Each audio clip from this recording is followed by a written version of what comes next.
Sa unang 2 taon po ng Duterte administration ay nakapagtala ito ng 217,830 na krimen. Samantalang sa parehong panahon naman sa BBM administration, ang krimen ay bumaba ng napakalaki. This was not hearsay. This was a declaration from the man himself. He pointed his finger at the sitting senator and named him a part of the DDS. Yung isang senador, yang nakaupo dyan, si Senator De La Rosa, death squad rin yan. If the Honorable Senator came to the defense of the former President, the Honorable Senator's recent actions are truly disappointing, Mr. Chairman.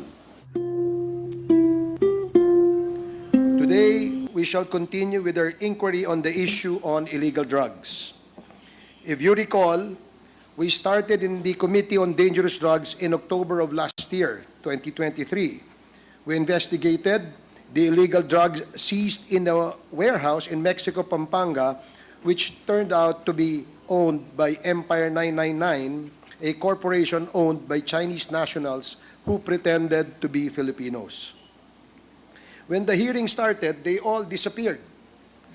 Records show that the main players have gone back to China using their real passports and identities. To date, QuadCom has initiated forfeiture proceedings of all their assets here in the country through the Office of the Solicitor General. The QuadCom now discovered that it was but the tip of the iceberg. Empire 999 is not alone in this illegal activity.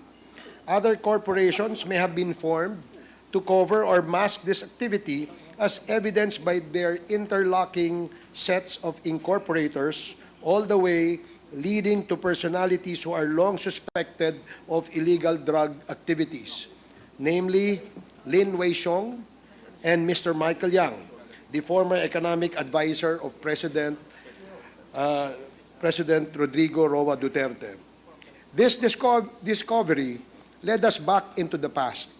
Witnesses now claim that powerful people associated with these two Chinese have facilitated the entry of illegal drugs into the country during the past administration. We have invited all these personalities today so we may know whether or not they have any involvement in illegal drugs, and we shall listen to their side later.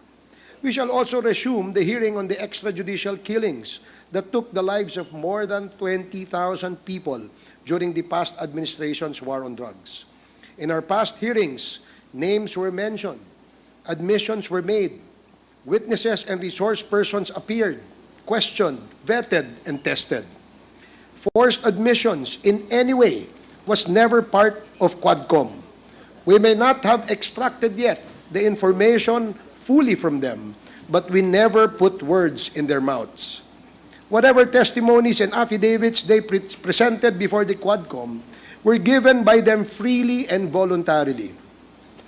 We may be accused of providing entertainment and likened to a gag show, but who is laughing?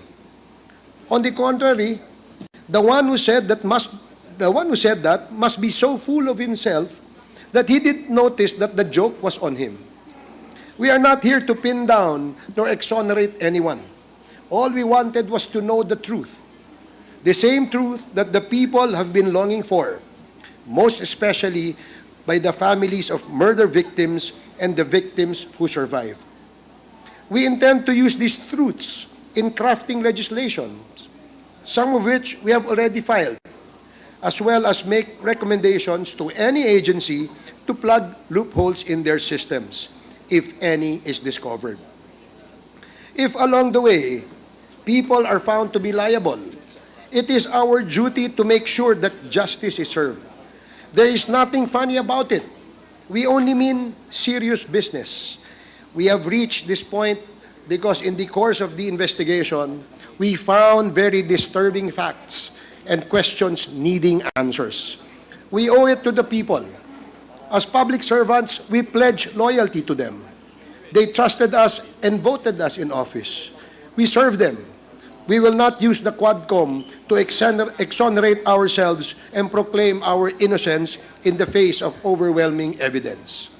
Now, if I may, I invite all of you to look at the screen and see the inconvenient truth. These numbers are from the official PNP reports as published both then and recently, last October 21, and not just made-up stories by the QuadCom. Ikumpara po natin ang unang 2 taon ng Duterte at BBM administration. Tingnan po natin ang total ng krimen o tinatawag na index crime volume. Sa unang 2 taon po ng Duterte administration ay nakapagtala ito ng 217,830 na krimen.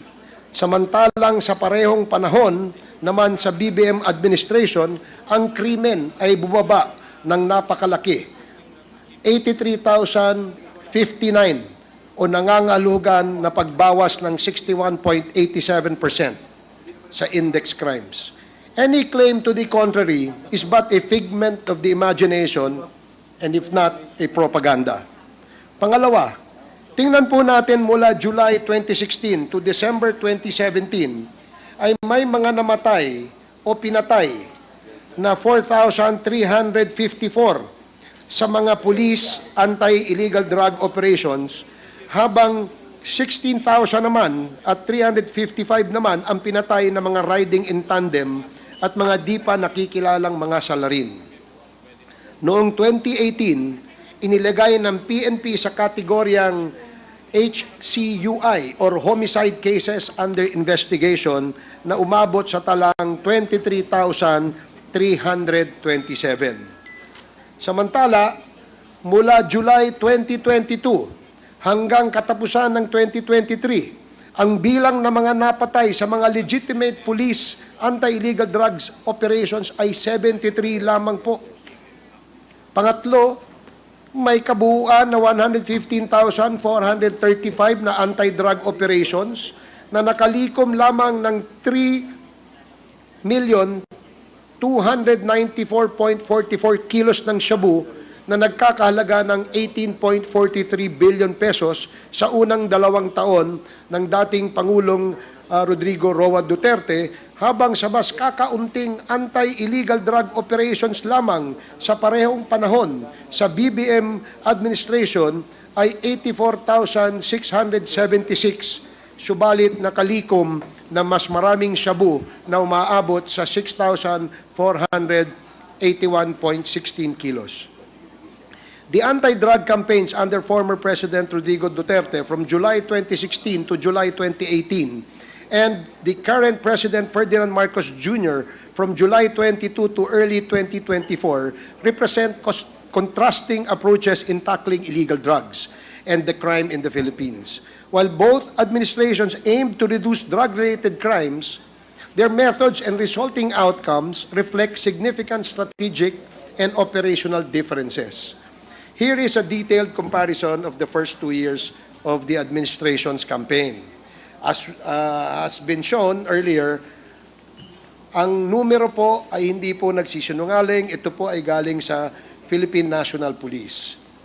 Duterte's anti-drug campaign was characterized by an aggressive, highly visible approach involving frequent operations and a high fatality count. His administration focused on eradicating drug activity at all levels, which led to widespread arrests and significant drops in crime, but also raised concerns over human rights and due process. In contrast, the Marcos administration appears to have adopted a more refined approach with an emphasis on improved crime-solving rates and efficiency in enforcement. The significantly lower number of fatalities coupled with large drug seizures and high-value arrests suggests a strategic pivot towards disrupting drug networks through focused, intelligence-driven operations. This approach may reflect a more sustainable model aiming to dismantle supply chains rather than focusing on sheer arrest numbers or area saturation tactics. In conclusion, both administrations achieved reductions in crime and drug-related offenses. But the Duterte administration's approach was more intensive and controversial, with high casualties and widespread operations. The Marcos administration has made efforts to continue the campaign with fewer fatalities, a higher concentration on strategic arrests, and increased operational efficiency, suggesting a potential shift towards a more systematic and less violent anti-illegal drugs approach. The numbers mentioned above are real numbers. Sa totoo lang po, hindi namin alam ang mga tunay na pangyayari sa likod ng mga numerong ito hanggang nag-umpisa ang ating investigasyon. Ang sinabi na ating lahat na kwento ay ang karamihan ng mga pinatay ay kagagawan ng mga vigilantes na hindi pa nakikilala, habang ang mga natitira ay biktima naman ng legitimate police operations kung saan ang mga pinatay ay sinabing ng laban. Sa mga testimonyang malayang ipinahayag sa ating mga pandinig, ay naipakita na marahil dito ay bunga ng pamamaslang ng mga operatiba o pulis na inutusang pilitin ang mga nahuhuli na manlaban upang tuluyan na silang mapatay. Sa pahayag ng dating Pangulong Duterte sa Senado, sinabi niya na totoong sinabihan niya ang kapulisan na mag-encourage o himukin ang mga suspects na lumaban upang patayin na sila at nang sa gayon ay matapos na ang problema. Mas nakakagimbal ang mga pahayag na may pabuya o reward ang mga operatibang makakapatay ng mga nasa listahan ng drug personalities. Hindi ito maikakaila sapagkat marami na ang nagsabi, kabilang na si dating Special Assistant to the President na ngayon ay Senador Bongo, sa kanya mga interviews noon, kasagsagan ng war on drugs. Ang pangakong pabuya ang malamang na naging dahilan ng paglobo ng dami ng pinatay. Without validation of the so-called narco-lists, names may be added at will, whether or not the person is a drug personality, as in the case of General Wesley Barayuga, whose name was added to the list way after he was killed. May mga nagsasabi na maganda ang mga naganap na patayan sapagkat mga drug lords naman po ang napatay o ang mga adik na kriminal. Subalit sa aming investigasyon, lumalabas na may mga ibang drug lords nga na napatay, subalit iilan lamang, samantalang madaming mga malalaking drug lords ang nagpatuloy sa kanilang gawain at naprotektahan pa ng gobyerno at nabigyan pa ng titulo imbis na maimbestigahan. Libo-libo ang mga pinatay ng mga tricycle drivers, homeless na nasa kariton, construction workers, at mga ordinaryong tao na halos wala nang ang makain at walang laban, mga taong napagtripan na lamang. Ito ba ang mga drug lords? Pangkain nga, wala sila. Pangdroga pa kaya? Mga batang inosente gaya ni Kian de los Santos, basta na konsunadahan ka, delikado ka na. Lahat ng patay may reward na katumbas. Sino ba ang ayaw maging ligtas ang ating mga lansangan sa mga masasamang elemento? Subalit kung ang mga pinalit sa mga masasamang elementong ito ay mga otoridad na naghahanap buhay, mas nakakatakot maglakad sa lansangan at baka masama ka sa missing persons or unsolved homicide cases. Ipagpalagay na natin na mga adik ang ibang pinatay. Bakit pa tayo naglaan ng daang-daang milyon sa pagtatayo ng mga drug rehab centers kung papatayin din lamang natin sila? Ito ba ang dahilan kung bakit hindi nagamit ng full capacity or in full capacity yung ating mega rehabilitation center na nandoon sa Nueva Ecija? Pag drug addict ka ba, wala ka ng karapatang mabuhay dahil wala ka ng silbi sa buhay? Ang mga pinatay ay mga tatay, nanay, anak, kapatid, apo, mga miyembro ng pamilya na may mga nagmamahal. Napakinggan natin dito ang kanilang mga naulila. Sila'y kaawa-awa at kalunos-lunos.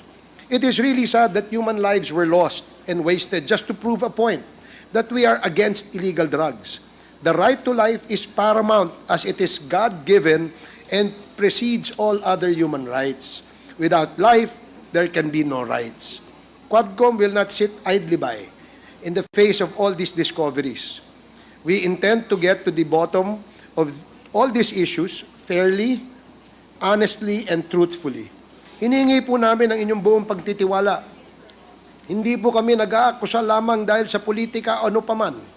Kayo po ang humusga. Inilalatag lamang namin ang aming mga impormasyon at katotohanan base sa mga salaysay, tunay na pangyayari at mga dokumentong nakalap sa aming mga pag-iimbestiga. Patuloy po naming babantayan at sisiya sa atin ang mga aligasyon, akusasyon at impormasyon para mapangalagaan ang ating bayan.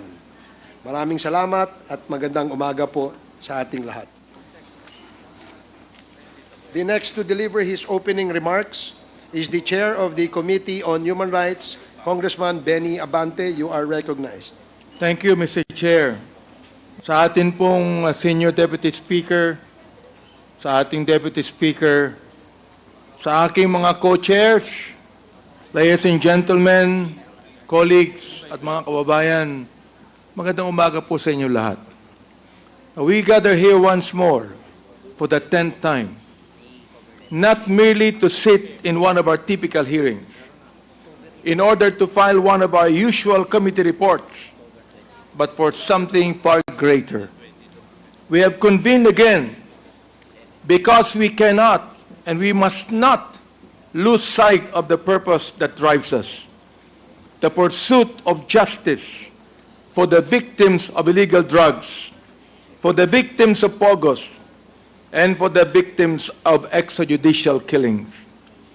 To help remind us of why we dedicate so much of our time to this task, I ask you to remember the name of Kian de los Santos, that young man, that minor, whose life was tragically cut short by a bullet fired in the dark. We are here today for Kian and for the countless innocents like him who died in the name of a misguided, bloody war on drugs. To our people and to everyone here, I say, enough. Enough with the gaslighting. Enough with the distractions. Enough with the squid tactics. We cannot be knocked off course by words meant to confuse or mislead. At this point, there is one voice we must focus on. One that was used under oath in the halls of the Senate.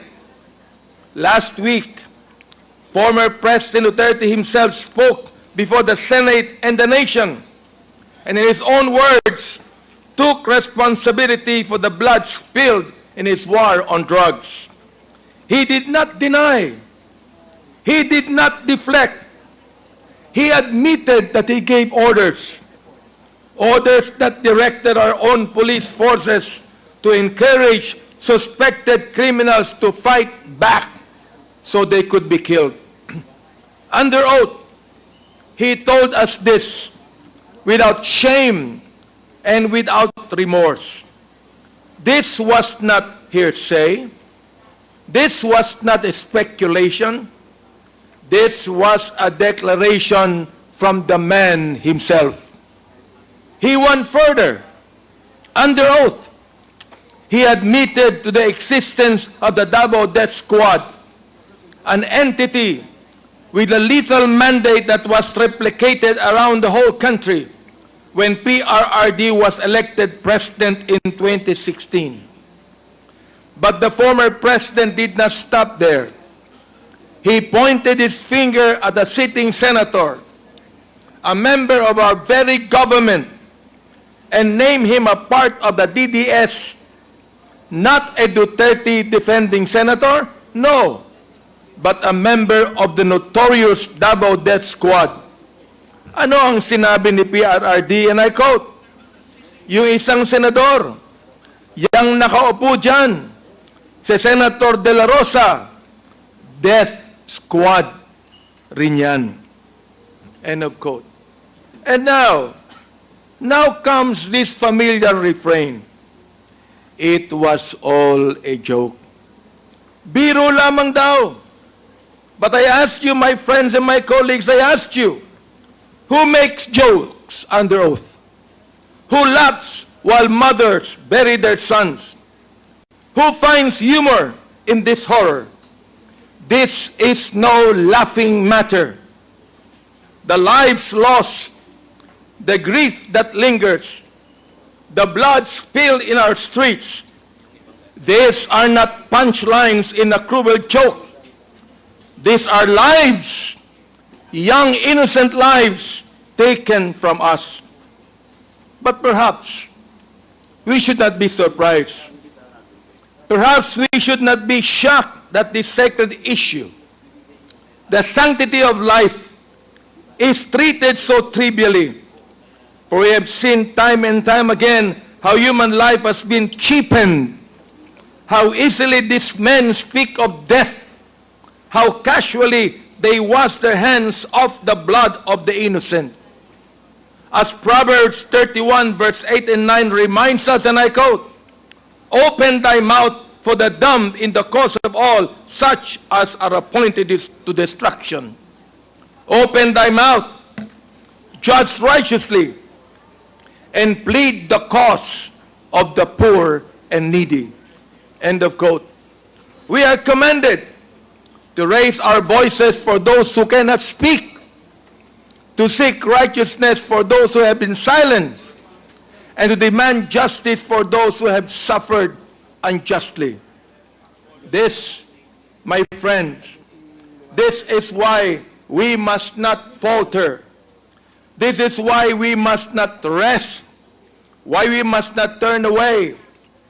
We have a responsibility, not only to the victims, but to our nation. We must continue this work, unyielding, unrelenting, uncompromising. Mga kasama, we have the statement of the former president. We also have testimony and evidence that corroborates what he said under oath. Now, we must hold to account those who have perpetrated these heinous crimes. Now we must ensure that the cries of the oppressed are not drowned out by laughter, that the dignity of human life is restored, and that no one, no matter how powerful, is above the law. And as we press forward, let us remember this. We do not stand here alone. We stand with Kian. We stand with his family. We stand with a 3-year-old killed by a stray bullet in Cebu. We stand with a 9-year-old killed in Caloocan, and the death certificate showed that he died of pneumonia. We stand with a tricycle driver gunned down just because the drug lord rode in his tricycle. Ladies and gentlemen, we stand with every victim of this dark and bloody campaign. The banality of evil must come to an end. We stand for those who cannot speak, for the voices that were silenced too soon, and we stand with the promise, the solemn vow, that we will do everything in our power to ensure this never happens in our country again. So with hearts full of resolve and eyes fixated on justice, let us continue this work. For if we are to be remembered, if the 19th Congress is to be remembered, let it be not for the jokes or the gaslighting, but for our dedication to the truth, our commitment to justice, and our compassion for those who suffered. Mga kaibigan, maraming salamat po sa inyo lahat. Thank you, Congressman Abante. The next to deliver his opening remarks is Congressman, the Chair of the Committee on Public Order and Safety, Congressman Dan Fernandez. Mr. Chairman, I have no opening remarks for today's hearing. Thank you so much, Mr. Chairman. Thank you.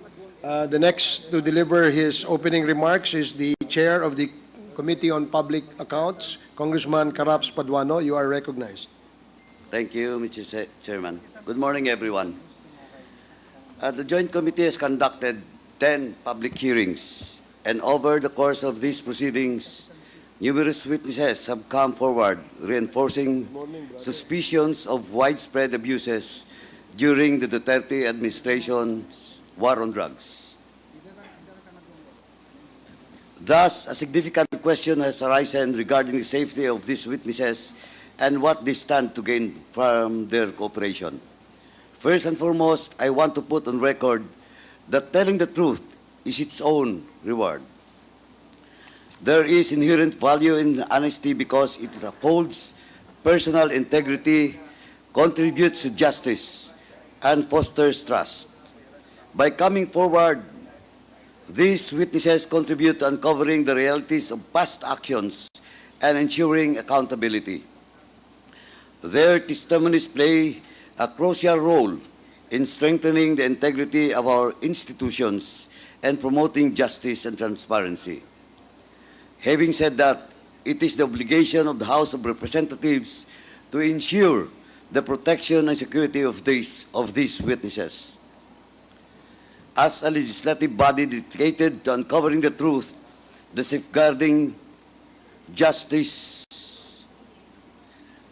the House has a duty to support and protect those who come forward in good faith to share their testimony. The House recognizes the witnesses in sensitive inquiries may face threats, intimidation, or retaliation.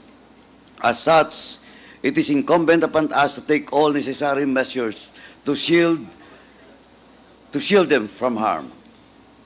Current laws does not grant the House of Representatives the authority to directly confer immunity from suit. However, we can recommend our witnesses for the Department of Justice Witness Protection Program, which offers both legal protection and additional support. By making this recommendation, we can ensure that witnesses who provide vital information are shielded from prosecution related to their testimonies, in line with the provisions of Republic Act number 6981. This action requires the consent of the witnesses and approval of our Speaker. In addition, we may consider the option of granting protective custody to ensure the physical safety of resource persons who may be at risk due to their involvement in this investigation. While protective custody does not provide immunity from legal actions, it is an established measure that can provide immediate security during the course of our proceedings. Both actions will require a collective decision from the members of the Joint Committee. This ensures that we act transparently and uphold the principles of democracy. Mr. Chairman, before we proceed with the continuation of our inquiry, this representation would like to put on record and address certain critical concerns relative to the conduct of the parallel inquiry of the Senate Blue Ribbon Subcommittee on the drug war implemented during the previous administration on October 28, 2024. To set things into clear perspective, this representation fully recognizes the authority of the Senate to investigate the details of the implementation of the drug war, as both chambers of Congress are constitutionally permitted to conduct inquiries in aid of legislation in accordance with our duly published rules. However, while the authority of the Senate will never be put into question, what is particularly concerning is the seeming disregard for proper courtesy and lack of impartiality by a member of the subcommittee. In particular, I am referring to the actions of Senator Ronaldo Bato de la Rosa. Allow me to discuss this detail, Mr. Chairman. Senator Bato de la Rosa action of participating as a member in a proceeding where he is named as one of the individuals involved in the implementation of drug war, did not produce meaningful results, but rather cast doubts on the integrity of the whole process. In fact, prior to the hearing of the Blue Ribbon Committee, Senator De La Rosa even insisted that the investigation should be heard by his own committee. This action of a sitting member of Congress not only demonstrates disregard to existing rules and processes, but also undermines the integrity of the institution that he is bound to respect. Kung sa simula pa lamang ay gumamit na siya ng impluensya, ano pa ang aasahan natin sa kanya sa mga gaganapin nilang pagdinig? He was the PNP chief when the previous implementation introduced the war on drugs. He also admitted that there were killings attributed to the war because of alleged cases of nanlaban.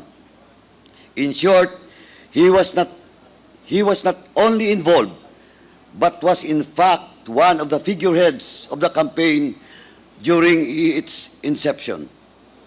Hence, he should have been mindful that his presence in the hearing as a member of the panel would compromise, if not invalidate, the whole proceeding.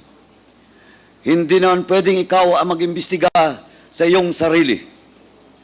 Clearly, this is conflict of interest on his part.